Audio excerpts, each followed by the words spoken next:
Jimmy, cry. Cry for us. I want to see those tears. They sustain you. Let's be honest. It was a terrible night last night. It was a terrible night for women, for children, for the hundreds of thousands of hardworking immigrants who make this country go, for our allies in Ukraine, for NATO. You know what I love is that he starts crying when he gets to Ukraine. He's like, Ukraine. How's everybody doing today? I hope your day is going as glorious as mine is, knowing that Donald Trump won the majority vote and democracy seems to still be intact for our republic, and knowing that we only have to get through a couple lame duck months of Joe Biden and Kamala Harris before Donald Trump can get in there and really start working and getting some stuff done for all of us. I just love it. It's been a great week.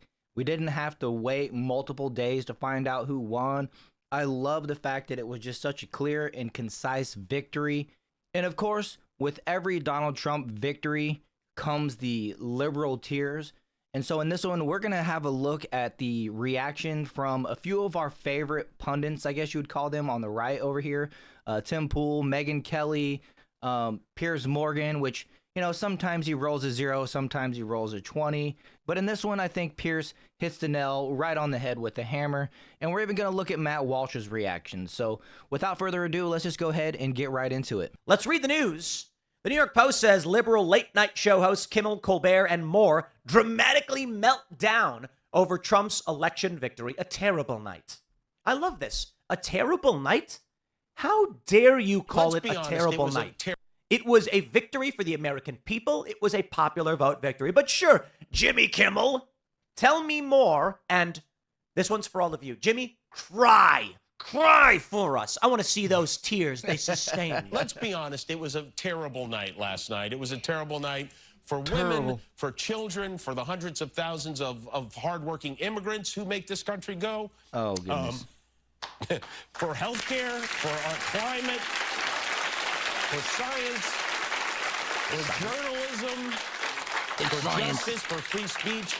It was a terrible night for poor people, for the middle class, for seniors who rely on Social Security, for our allies in Ukraine, for NATO. You know what I love is that he starts crying when he gets to Ukraine. He's like, Ukraine! For the truth and democracy and decency and... For democracy is my favorite part.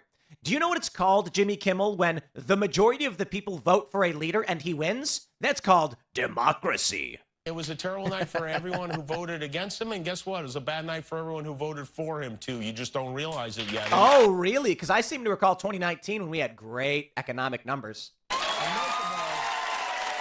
Look at these people. This is paranoid, delusional psychopathy. Jimmy Kimmel doesn't actually care about the issues. He doesn't care about democracy. He cares about Ukraine. I want to play this again. Justice, for free speech. It was a terrible night for poor people, for the middle class, for seniors who rely on Social Security, for our allies in Ukraine. He couldn't even say it. He's on the verge of crying because a country he can't find on a map may have to stop fighting.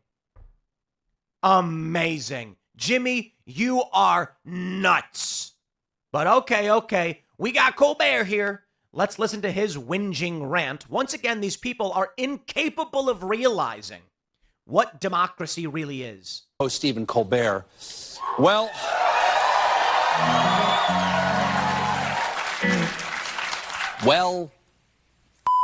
Yeah. Cry more. it happened again. After a bizarre and vicious campaign fueled by a desperate need not to go to jail, Donald Trump has won the 2024 election. Indeed, he did. It's almost like you rehearsed that. The deep shock and sense of loss is enormous. Okay, but let's I'd look like at to pause. Actually, the deep shock and sense of loss is the minority position, so it's not enormous. right side. This way, at least there'll be a peaceful transfer of power. There wasn't in 2016 when the Obama administration framed Donald Trump as a Russian spy, launched a multi-million-dollar investigation against him, impeached him over these, in connection with these ridiculous claims, fabricated evidence, spied on him, and still, after the past 8 years, tried to put him in prison. You call that a peaceful transfer of power, you nut job? Exactly. Mike Pence, ollie ollie oxen-free. All day yesterday, I was walking around proudly wearing my I voted sticker. Today, I wore my I am questioning my fundamental belief in the goodness of humanity Maybe you should question your beliefs in the crackpot lies you disseminate. sticker. Yeah, they give those out. They give those out at the bake sale. Right outside. They're having a bake sale outside. I mean, that's not funny. Why are these people clapping and cheering? And you know what's funny to me is it seems like these guys are out here still campaigning. They're in campaign mode. Like, I think they've just grown so accustomed to being paid for campaigning for the Kamala Harris campaign. Said campaign a lot there. They can't get out of it, right? It's been ingrained in their brain. Is that the way to say it? Ingrained? Yeah, it's like a worm in their brain, and their Trump derangement syndrome has taken over, and their greed and their need to cater to this audience that they've brainwashed themselves, that they've participated in, brainwashing, which now, a lot of people are breaking down. By the way, come check out the live show on Saturday, 8 p.m. because my co-host and I on the Jar Openers podcast, we're going to cover a lot of the liberal meltdown that's been going on, and a lot of the announcements that Trump has made in the interim since he's won the election to up till Saturday. So let's continue. Now, as a late night host, people often say to me, come on, part of you's got to want Trump to win because he gives you so much material to work with. He does. No. You're lying. No one tells the guy who cleans the bathroom, wow, you must love it when someone has explosive diarrhea. There's so much material for you to work with.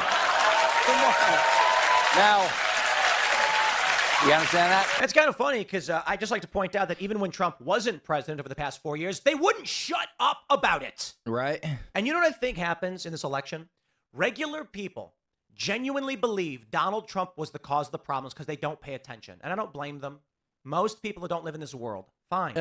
Or if they're paying attention to the wrong, person, the wrong news outlet. They're basically turning on Fox News or CNN or MSNBC. Look, I don't trust Fox News as much as a lot of people, or at least as much as I used to. It's from the second they called Arizona, when it was 1% reporting in the 2020 election, when they called Arizona for Biden. They lost me at that point. And then they went and fired Tucker Carlson. I'm over him. I know they have Greg Gutfeld, and he's great, but unless I can watch him on YouTube, which sometimes I do, I'm not interested. It's not enough for me to think Fox News is actually credible. He's probably, while we're talking about Greg Gutfeld, he's probably one of the funniest late night comedians out there, especially relative to, old Skibbity Biden, Colbert here, and freaking Jimmy Kimmel and all these other nut jobs. But anyways. So in 2016, Trump wins because people who were paying attention said enough. Come 2020, regular people had no idea what was going on, and they said, I just want to go back to normal. Why is it so crazy? Trump needs to go. As it turns out, my friends, it wasn't Donald Trump that was doing it. And despite the fact that Trump was basically out of the scene for 2 years, for the first couple of years of the Biden presidency, Trump was out of the limelight. Seriously. Mm-hmm. Ron DeSantis was the favorite to win the Republican primary, I think, in 2023. In 2022, I'm sitting down backstage live with the Daily Wire saying, DeSantis is the guy. I think Trump's out. We were all in agreement. And then the shift happened. Trump returned. We were skeptical. Trump won the primary. So the regular voter, the average person said, why is it, Colbert, that you would not shut up when Donald Trump was gone? You would not shut up about him. And I think they realized something. Trump had nothing to do with what was going on. The loss of normalcy was the fault of the corporate press and the establishment machine that was bashing their faces over and over again into the wall, screaming Donald Trump, even when Donald Trump was not publicly present. That good? I wish, you wish, so many of us wish this hadn't happened, but that is not for us to decide. This is a democracy. Indeed it is. That's democracy with a capital duh. And in this democracy, the majority has spoken, and they said they don't care that much about democracy. And what does that mean when the majority of people actually voted? But I'll tell you this.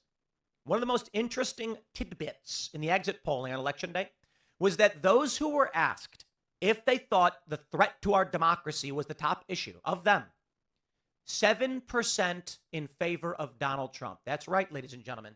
When they were polling people leaving the voting booth, they said, which of these is your top issue? Those who said democracy is my top issue, when they asked them, who are you voting for?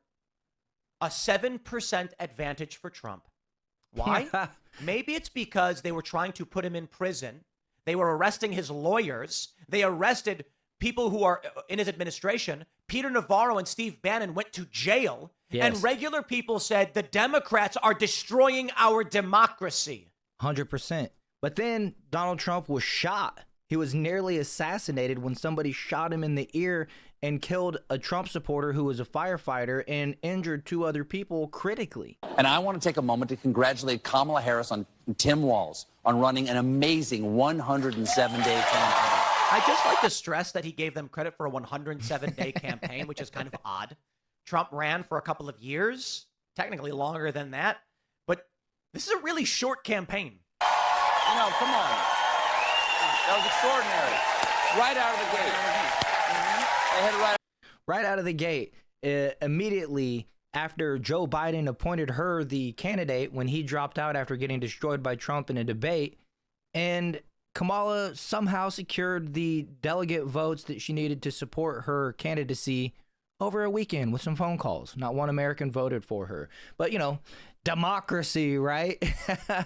You got to love how they talk about democracy still, and they just ignore that. They conveniently ignore that one huge, that huge part that got their candidate that they supported, you know, put in position to where she could actually run this stupid 108-day campaign with tampon Tim Walz that nobody liked or had heard of beforehand.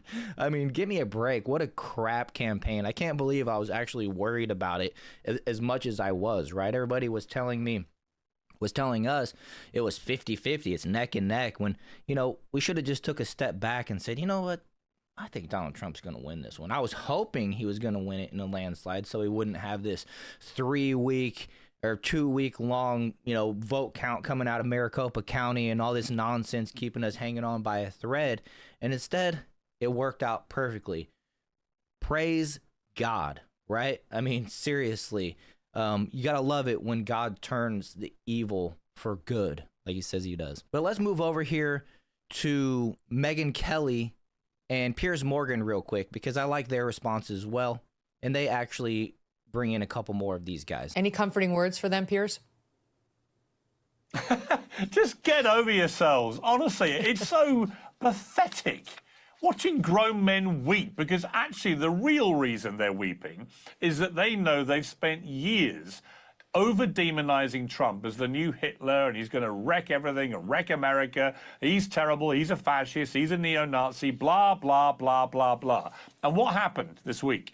America, having already seen Trump as president for 4 years and seen 4 years of what then followed under Biden and Harris, they went out in record numbers, white, black, Latino, men, women, all demographics, and they voted for apparently the new Hitler. In other words, they didn't believe a word of what these guys were saying. And I would say further, Megyn, what the hell happened in late night in America? When Johnny Carson was the king of late night, nobody knew who he voted for.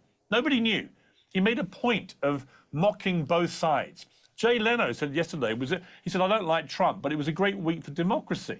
And salute to Jay Leno. I interviewed him last year about this. He doesn't understand why these late night guys want to be so obviously partisan. Why? And they're all partisan one way.